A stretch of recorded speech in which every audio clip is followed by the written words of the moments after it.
gently pull it, get it off the vine, and then when you open it, you see all the beautiful inside. You see all even in the inside have something look like hairs, like a lot of veins and stuff. It actually looks like it's inside of a whole world by itself inside there, and wrapped up in this thing, this round thing.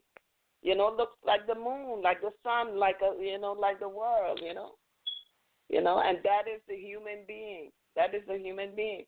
So here we go with these divination processes that not only affect the mental, the mind, but it affects the physical, and it affects the spiritual realm. Okay? All of these aspects of ourselves are worked out in the divination process. Okay? Now, if anybody have any questions, you could just raise your hand. If you want to chime in the conversation, you can raise your hand. I see a few people online. I know people just like to listen sometimes. I don't know if you like to hear my voice, but, our topic becomes more interesting as people raise their hand and ask questions. Don't be afraid to ask any kind of a question you want to ask, because it may not be because you may think that it's not a appropriate question. Any question is an appropriate question.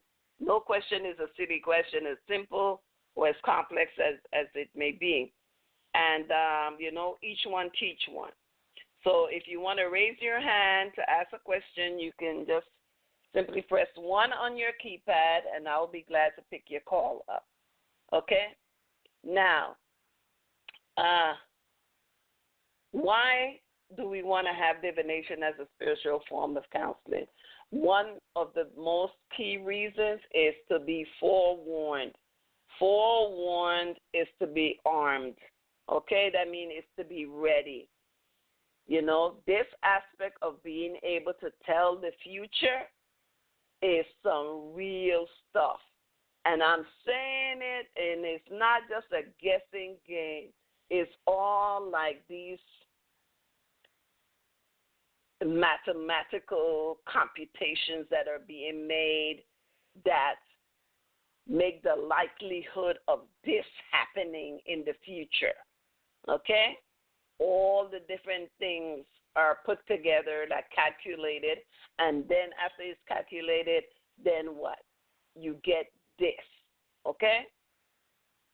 So, when you come for divination and you find out that, listen, if you play this combination of numbers, the likelihood of you winning a certain amount of money can happen.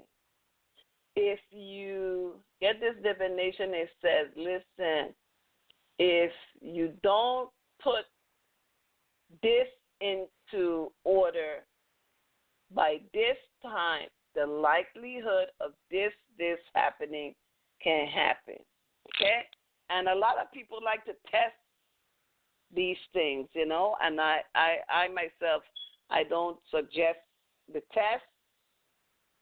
I don't recommend people try to test to see, well, let me see if I don't do it, what's going to happen. Okay? And it's not like it's warning, it's threatening you to do anything, because everybody still has free will. Okay? You can go for a divination and you don't have to listen to a darn thing that came out. You don't have to do nothing if you don't want to. Okay? Nothing. But that doing nothing will not make what's inevitable to go away. But doing something can change the vibration, change the balance, tip it. If it was more malevolency, you can tip it and smooth it out, and next thing you know, you have a balance, and you don't have to experience that real negative thing that may be coming out in your reading. Okay? Okay? So that is very important, you see, that when you get these divination sessions, that you follow through with the advice, whatever advice that's given to you, and this is how Ifa works. It's got you throw the whether it's the Ikin or it's they have different methods of divining with them. But say let's start with the 16 shell. You throw the combination, okay?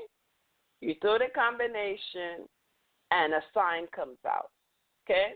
The sign comes out, then you ascertain whether the sign came positive or negative, okay? So you throw again. Then you, depending on if it's positive or negative, you then determine, well, what kind of positive thing is this? Or what kind of negative thing do I have to look out for? And, of course, you throw for that. Then you want to find out, well, okay, where is this positive thing coming from? Or where is this negative thing coming from? So you throw for that.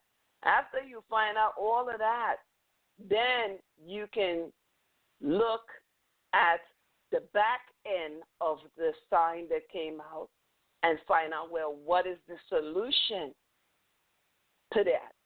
What do you do to ensure the good thing that's supposed to come, and or get rid of the bad thing? Okay? And for instance, my divination sessions take an hour.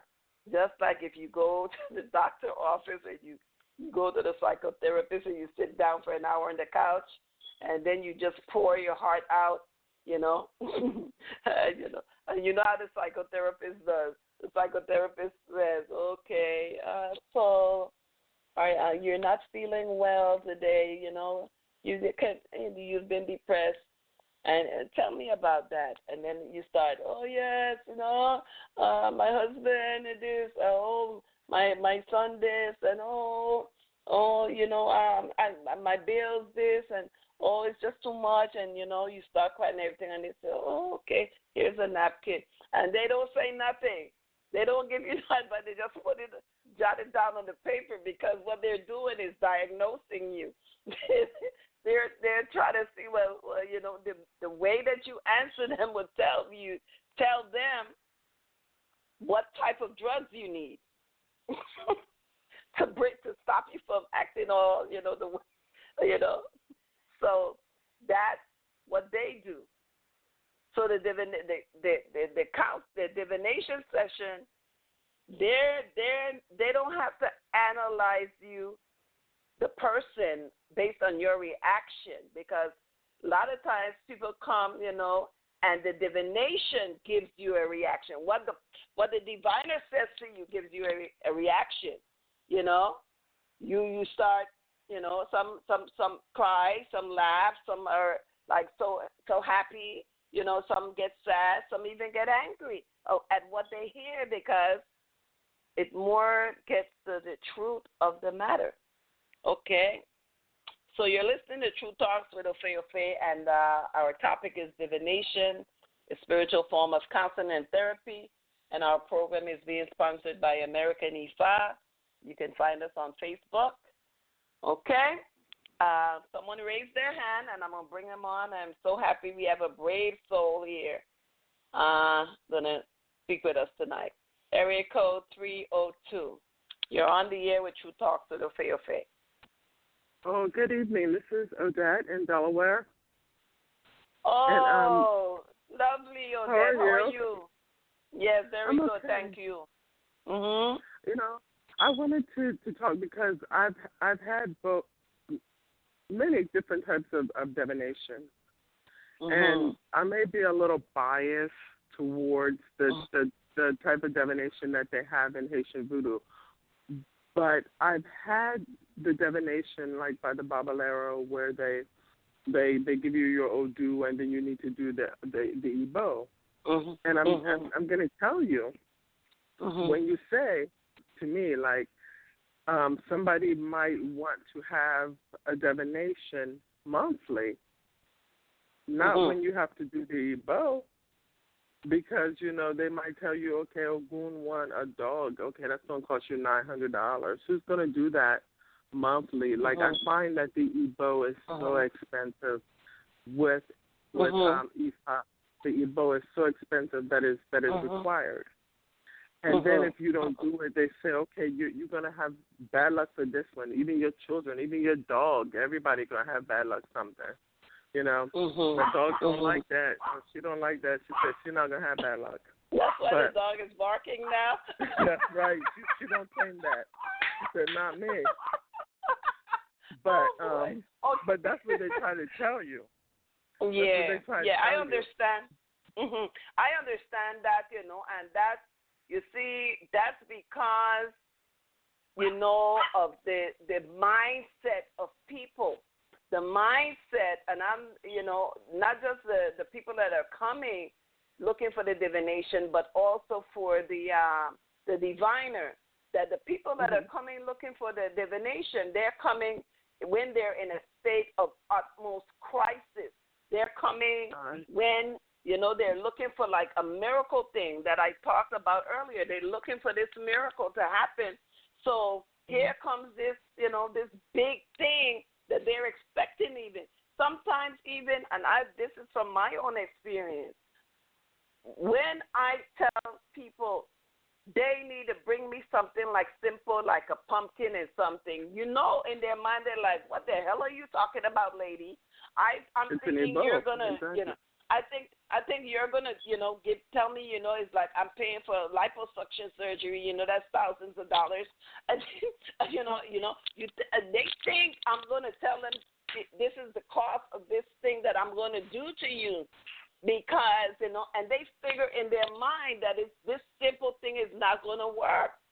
Not because they figure that you're incompetent, that you don't know what you're doing, but they just can't grasp it around their mind that the engagement, this simple one-on-one engagement can be is the solution to their problem. You see? But if that's what the spirit require, then that's your solution.